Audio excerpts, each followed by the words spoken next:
नमस्कार, मैं डॉक्टर अजीत भारती आज फिर आपके लिए हिंदी विषय के अंतर्गत बीए प्रथम वर्ष प्रथम सेमेस्टर हिंदी के अंतर हिंदी काव्य और उसके अंतर्गत भी चला चौथा बिंदु आदिकाल। तो आदिकाल के अंतर्गत पूछे जाने वाला प्रश्न इस प्रकार से दिया कि सिद्ध साहित्य की प्रमुख विशेषताएं बताइए।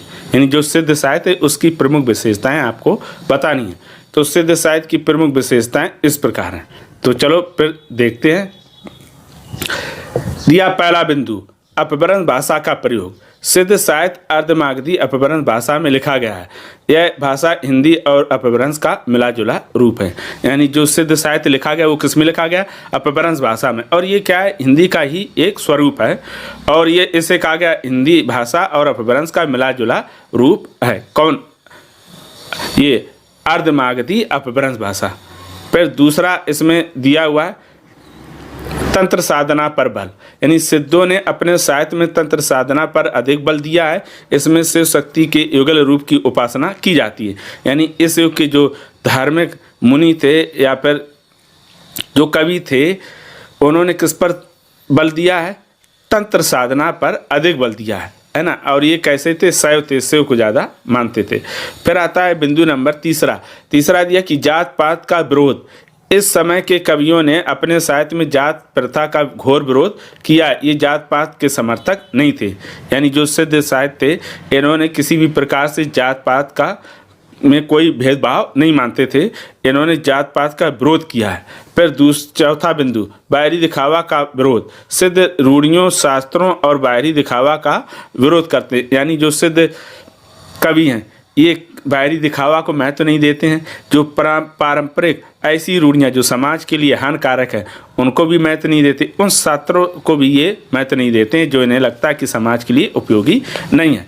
अगला बिंदु नंबर 5 गुरु को महत्व। इस समय के कवि गुरु के महत्व को स्वीकार करते हैं। उनका मानना है कि गुरु ही हमें सही मार्ग दिखाता है। यानी संत कवियों की तरह सिद्ध कवियों ने भी गुरु के महत्व का प्रतिपादन किया। उनका मानना कि जब सच्चा गुरु मिलता तभी हमें सही मार्गदर्शन मिल पाता, तभी हम देव और देवता के बारे में सही से समझ और जान पाते हैं।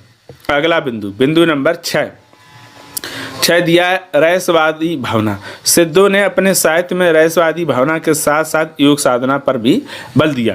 यानी इस युग के जो कवि थे उन्होंने रहस्यवाद को भी महत्व दिया है।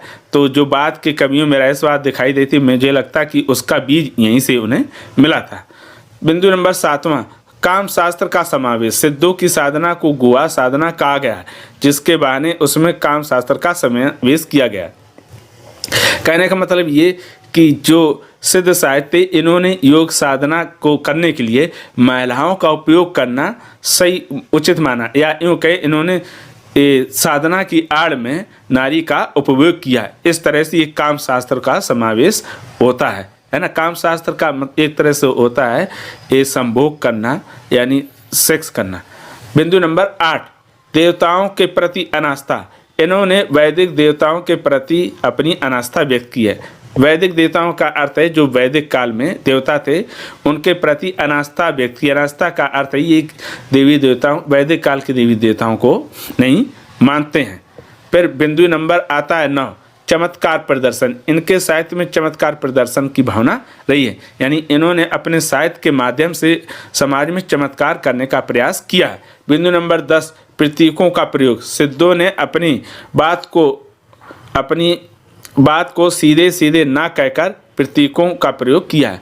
यानी इस युग के भी कवियों ने अपनी बात को सीधे सीधे ना कहकर उसके लिए प्रतीकों को अपनाया है, प्रतीकों के माध्यम से किया है। बिंदु नंबर 11 नारी का भोग। इन्होंने अपनी साधना को पूरा करने के लिए स्त्री सेवन का प्रयोग किया। अध्यात्म तथा धर्म के सारे नारी का भोग किया है। तो जैसा हम पहले बता चुके कि इस युग के जितने जो कवि हैं वो साधना के लिए नारी सेवन को वर्जित नहीं मानते हैं। तो इसलिए कुछ लोगों ने आध्यात्म और धर्म की आड़ में नारी का उपभोग किया है। अगला बिंदु नंबर 12 चिंतन पक्ष गौड़।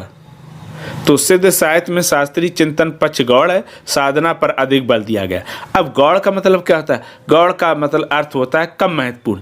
यानी इन्होंने शास्त्रीय चिंतन है उस पर ध्यान कम दिया है, महत्व कम दिया है और साधना पर अधिक बल दिया है। ठीक, तो इस प्रकार से ये हो गए आपके सिद्ध साहित्य से संबंधित प्रमुख विशेषताएं।